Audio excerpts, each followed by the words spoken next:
අද අපි කතා කරන්න යන්නේ ලොවක්ම ආදරය කළපු හැරි පොටර් ප්‍රධාන චරිතය ගැන. හැරි පොටර් චරිතයට සෑහෙන්න දිවිපිරූ තරුණයා වන්නේ ඩැනියල් ජේකබ් රැඩ්ක්ලිෆ්. ඔහු 1989 දෙසැම්බර් 23 වෙනිදා එංගලන්තයේ ලන්ඩන් වල උපත ලැබුවා. නළුවෙකු ලෙස ඔහුගේ ගමන ආරම්භ වූයේ බලවියේදී. නමුත් ඔහුගේ නම ලොව පුරා පැතිර වූයේ හැරි පොටර් චිත්‍රමාලාව හරහා. 2001 දී ඔහු හැරි පොටර් ඇන්ඩ් ද සෝසර්ස් ස්ටෝන් චිත්‍රපටයෙන් හැරි ලෙස තිරයට පැමිණියා. ඔහු එතැන් පටන් ඉදිරියට අලුත් අවුරුදු 10ක් පුරා හැරි පොටර් චරිතය සජීවීව ගෙනෙමින් ලෝක සිනමා ඉතිහාසයේ අනර්ඝ තැනක් දිනාගත්තා.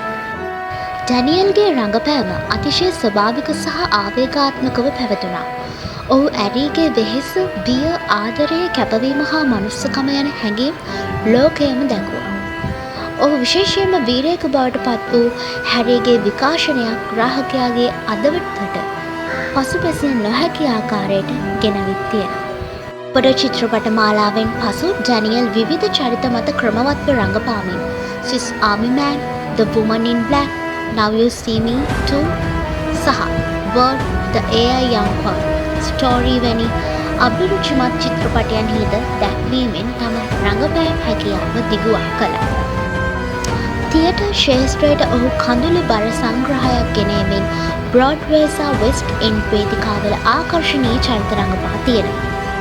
පුද්ගලික ජීවිතයේද ඔහු නිහතමානී සාධාරණත්වය සඳහා කැපවී සිටින අධ්‍යාත්මිකත්වය සහ මිනිස්කම වටිනාකම් ලෙස දරා සිටින තරුණයෙකු වන අතර තම අභිමානවත් හැසිරීම මගින් ලාංකික රසිකයන්ගේද හදවත් දිනාගෙන ඇත. මේ වගේ විස්තරාත්මකව තොරතුරු දැනගන්න ඕන නම් අපේ channel එක subscribe කරන්න.